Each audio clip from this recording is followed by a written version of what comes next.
Olá, que bom ter a sua companhia para mais uma exploração a fundo. E um lembrete rápido antes da gente começar. Siga o Mergulho Profundo Jornal Alfredo Wagner online para não perder nenhuma das nossas análises sobre temas que, valem a pena conhecer melhor. Hoje, a gente tem uma história bem fascinante que saiu de uns documentos lá do século XIX. A base é um artigo do jornal Alfredo Wagner Online que leva a gente para uma disputa de terra, sabe? Bem específica, lá em Santa Catarina. Envolve uma família pioneira, os Muniz de Moura, e também a colônia militar de Santa Teresa, que era uma iniciativa do Império na época. A nossa fonte principal mesmo é um ofício de 1887. Parece uma coisa formal, meio burocrática, né? Mas, como a gente vai ver, é uma janela incrível para entender como o Brasil Imperial ocupava o território e como lidava com quem já morava lá. Nossa missão aqui é meio que desvendar esse conflito, as pessoas envolvidas e o que isso tudo conta pra gente sobre como aquela região se formou. Ok, vamos mergulhar nisso. Exatamente. E o interessante é perceber como um documento que parece seco, né? Administrativo, na verdade pulsa com as tensões da época. De um lado, os interesses privados numa família já estabelecida, e do outro, a necessidade do império de organizar, de expandir. É um microcosmo dessa dinâmica toda de território. Vamos olhar os detalhes e o contexto maior por trás desse papel. Perfeito. Então vamos começar por esse ofício mesmo. Data: 10 de dezembro de 1887. Quem que assina?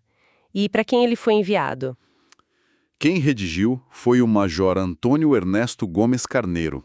Naquele momento, ele era a autoridade máxima lá na colônia militar de Santa Teresa, e o destinatário era ninguém menos que Francisco José da Rocha, que era o presidente da província de Santa Catarina na época. Ah, o presidente da província.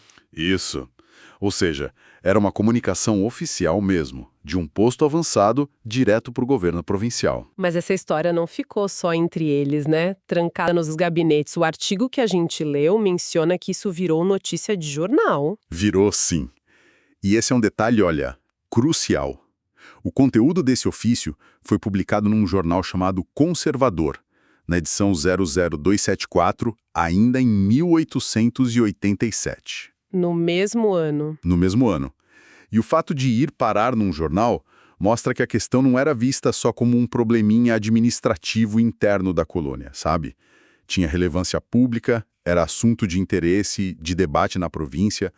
Aliás, é fantástico que hoje a gente consiga acessar essa publicação específica graças à hemeroteca digital da Biblioteca Nacional. Verdade, é um recurso incrível. Um acervo online que preserva jornais, revistas antigas, uma verdadeira máquina do tempo digital. Que interessante isso, um ofício virando pauta no século XIX. Mas vamos ao ponto. Qual era, afinal, o centro da questão nesse documento do Major Carneiro? O que estava pegando fogo ali? Bom, o ponto central era a necessidade urgente de medir e demarcar oficialmente as terras que pertenciam aos herdeiros da família Muniz de Moura. Ah, definir os limites. Exato. Mais especificamente, as terras na margem sul do rio Itajaí do Sul, que é a margem esquerda para quem desce o rio, né? Existia uma concessão bem antiga dada para o patriarca, o Serafim Muniz de Moura, muitas décadas antes. Só que em 1887, com a colônia militar já instalada ali do lado, se consolidando, era preciso definir de uma vez por todas, no papel e no terreno mesmo, onde acabava a terra dos Muniz e onde começava a área da colônia. Era uma questão de limites físicos e também legais. Entendi. E o artigo descreve esse processo de demarcação com muitos detalhes, né? Quase como se a gente estivesse lá caminhando com a equipe do Major. Como foi isso na prática pelo relato dele? A descrição do Major Carneiro é impressionante pela minúcia. Quase um diário de campo. Ele conta que a linha de demarcação começou na margem esquerda do rio Itajaí do Sul. Ali, para não ter dúvida do ponto inicial, fincaram um marco de pedra. Um marco físico. Isso. A partir dali, a linha deveria seguir por uma picada, que é um caminho mais rústico, aberto na mata, atravessando o que ele chama de capoeiras e faxinais. Que seria a mata mais baixa e talvez áreas já mexidas, né? Exato. Vegetação secundária e mata mais fechada. O plano inicial era seguir um rumo magnético bem específico. Imagino que não tenha sido fácil considerando o terreno. Ele menciona dificuldades, né? Com certeza. O major relata que o trajeto passava por áreas de relevo bem acidentado. A linha cruzava um pequeno campestre, uma clareira assim. E depois de quase 2 quilômetros, encontrava uma subida bem forte, sabe? Uma inclinação abrupta, que o pessoal da região chamava de Itambé. Itambé.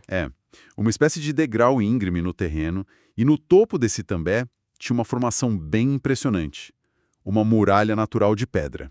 Ele chama de peral, como um grande paredão rochoso. Um paredão de pedra? Sim, e o detalhe-chave.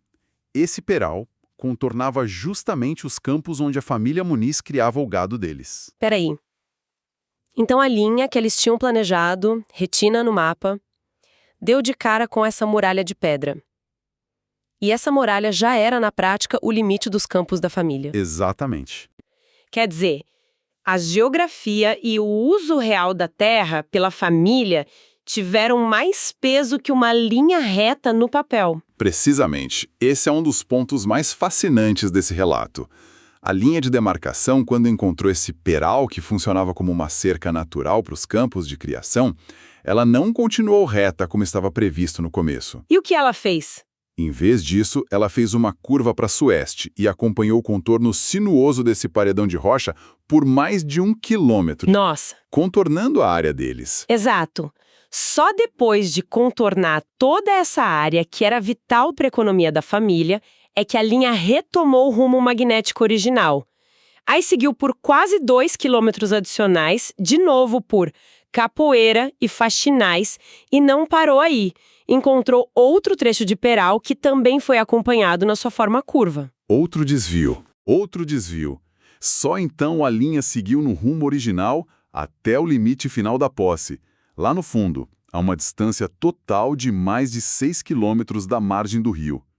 É um exemplo muito claro de como a agrimensura da época precisava se adaptar não só aos acidentes geográficos, mas, e isso é crucial, ao uso que já estava estabelecido da terra. A linha no mapa teve que se curvar à realidade do terreno e da ocupação humana. Faz sentido. Exato. Que trabalheira. Dá para imaginar o suor para mapear isso no meio do mato, sem GPS, sem drone, né? Imagina. E ainda tinha a questão de uma estrada importante passando por ali, não é? Sim, outro ponto relevante que o major faz questão de registrar no ofício. A Estrada de Lages, que era uma via de comunicação essencial na época, ligando o litoral ao Planalto. Super importante. Ela passava bem no meio, ficava encravada, nas palavras dele, dentro das terras da posse dos Muniz. O limite dos fundos da propriedade cortava essa estrada a uns 6 quilômetros da travessia do rio Itajaí. Isso mostra bem como a infraestrutura, a estrada e as propriedades privadas já estavam sobrepostas, sabe? Exigindo algum tipo de entendimento ou, claro, gerando potenciais conflitos sobre acesso, manutenção. Pelo que você descreveu dessa linha cheia de curvas, parece que o próprio Major Carneiro achou estranho no começo. Ele não era a favor de seguir reto, ignorando o tal peral. Ele admite isso no ofício, com bastante transparência, o que é interessante. Ele relata que, num primeiro momento, a interpretação dele era que a linha demarcatória devia seguir o rumo magnético definido, desde o rio até o fundo da posse, sem desvios. Uma visão mais geométrica. É mais geométrica, mais abstrata da coisa, talvez sem considerar tanto a ocupação que já existia ali. E o que fez ele mudar de ideia? O que o convenceu a aceitar essa linha que respeitava os campos de criação da família Muniz, acompanhando o peral, foi só a pressão dos herdeiros? Olha, não foi só isso. Embora ele mencione claramente ter ouvido os argumentos dos interessados, que eram os herdeiros do Serafim Muniz, as opiniões dos árbitros que foram nomeados para ajudar a resolver a questão, e também os depoimentos de testemunhas locais.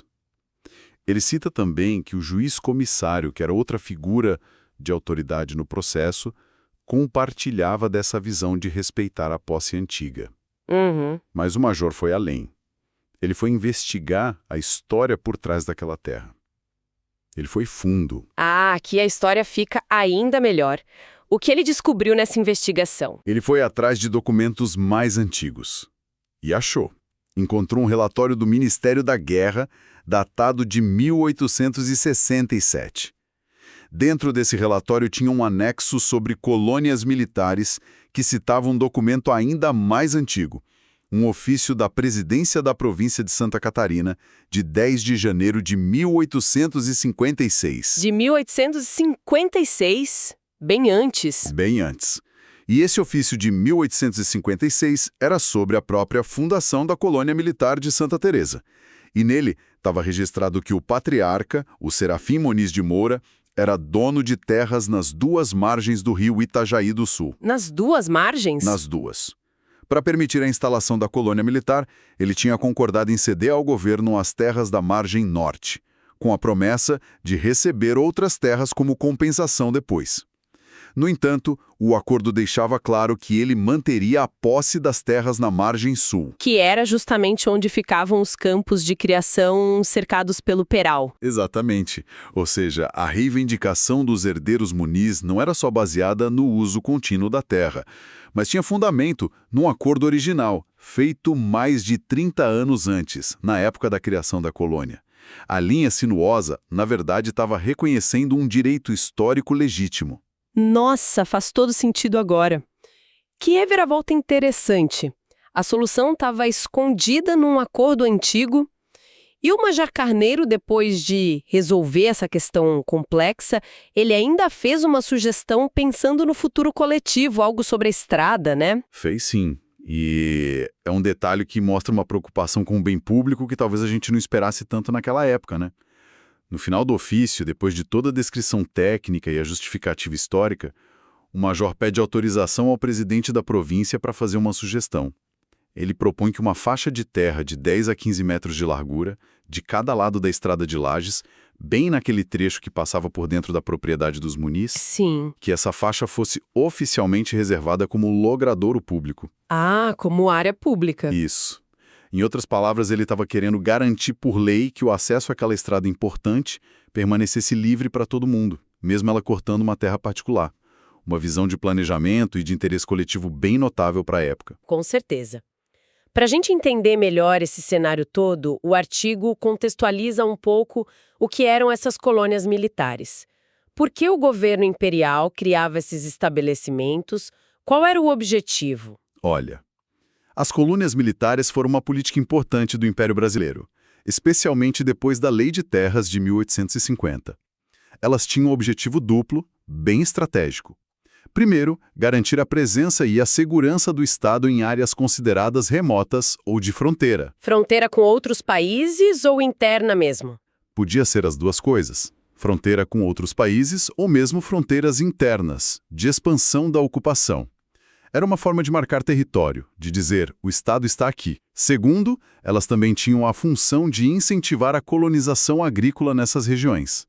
Atrair colonos, muitas vezes imigrantes ou brasileiros de outras áreas, para cultivar a terra e desenvolver economicamente a região. Ah, então era defesa e desenvolvimento. Exato. Eram ferramentas de ocupação, defesa e fomento, tudo ao mesmo tempo. E a colônia militar de Santa Teresa, especificamente, onde ela se encaixa nisso? Ela foi fundada em 1856, bem nesse período de implementação da política das colônias militares. Em Santa Catarina, ela fazia parte de um movimento maior do governo e da colonização avançando para o interior e para o Planalto Serrano, áreas que ainda eram pouco ocupadas ou controladas pelo Estado, sabe? A localização exata, ali nas margens do rio Itajaí do Sul, foi escolhida depois de considerarem outros locais, como Guarda Velha e Avençal. Mas como a gente viu na história da demarcação, a escolha desse ponto específico acabou trombando com um fato. A terra já tinha dono, o Serafim Muniz de Moura. Que morava nas duas margens? Exato. E foi essa necessidade de negociar com ele cedendo a margem norte e mantendo a sul, que plantou a semente da disputa de limites que o Major Carneiro teve que resolver décadas depois. A origem do problema estava lá atrás. Olhando para essa história toda, que lições a gente pode tirar desse ofício de 1887? O que ele realmente nos ensina hoje, além dos detalhes da disputa em si? Ensina muita coisa, na verdade. Primeiro, Ele escancara a complexidade das negociações que aconteciam entre o Estado Imperial, com seus projetos de colonização e controle, e os primeiros ocupantes, os poceiros, os proprietários que já estavam estabelecidos naquelas terras, como a família Muniz. Não era uma simples imposição de cima para baixo, sabe? Havia negociação, conflito, busca por direitos. Uma dinâmica complexa. Muito.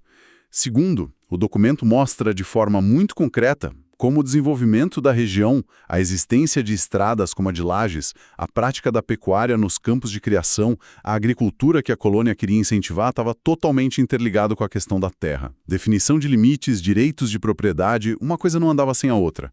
E uma visão chave que emerge é como um acordo antigo, de 30 anos antes, quase esquecido, foi a chave para resolver uma disputa que parecia puramente técnica ali em 1887. A história importou. Totalmente. E para quem vive hoje naquela região de Santa Catarina, nos municípios que se desenvolveram ali, qual a importância de desenterrar e conhecer esses detalhes de um ofício do século XIX? Olha, eu acho fundamental para resgatar e valorizar a memória local. Entender documentos como esse ajuda a compreender a origem das comunidades, como as cidades e as propriedades se formaram, por que certos limites geográficos ou administrativos existem até hoje. Ajuda a entender um mapa atual. Exatamente. Ajuda a mapear a paisagem social e econômica, a entender quem eram os primeiros moradores, quais eram os desafios deles, como eles interagiram com o poder público. São as raízes históricas da ocupação daquele território. Conhecer essas disputas e, principalmente, os acordos e as soluções encontradas no passado nos dá uma compreensão muito mais profunda do presente daquela região. Faz muito sentido. Recapitulando então bem rapidinho, a gente viajou até 1887, através de um ofício que, à primeira vista, era só sobre medir terras na margem do rio Itajaí do Sul. Mas a gente descobriu que ele revela uma negociação complexa, a história de uma família pioneira, os Muniz de Moura, a atuação do Estado Imperial com a colônia militar de Santa Teresa e como um direito histórico, baseado em um acordo antigo, acabou prevalecendo na demarcação. Exato. Vimos como detalhes técnicos da demarcação, tipo seguir um paredão de pedra ou tal peral, na verdade refletiam uma realidade de uso da terra e um acordo prévio. Vimos como a geografia se tornou limite oficial e como diferentes fontes, documentos antigos, testemunhos, a perícia dos árbitros se combinaram para definir direitos que vinham desde a fundação da colônia. E não podemos esquecer daquela sugestão do Major Carneiro sobre a estrada, né? Um lampejo ali de preocupação com o espaço público, com acesso coletivo. Bem interessante. Fica então uma provocação para a gente pensar. Quantas outras histórias como essa, de conflitos e acordos por terra, talvez sem um documento tão detalhado para nos contar, moldaram os lugares onde a gente vive hoje, Brasil afora? E, trazendo para o presente, como a nossa necessidade contínua por infraestrutura, novas estradas, ferrovias hidrelétricas, continua a redesenhar limites e, não raro, a reacender velhas discussões sobre posse, direito de passagem e sobre difícil equilíbrio entre o desenvolvimento, os interesses privados e o bem coletivo, né? Uma questão que continua atualíssima. Esperamos que esta análise da história catarinense, baseada nos documentos e no artigo do jornal Alfredo Wagner Online, tenha sido tão interessante para você quanto foi para nós. Para continuar acompanhando nossas explorações e descobrir mais, não se esqueça de seguir o Mergulho Profundo, Jornal Alfredo Wagner Online. Até a próxima!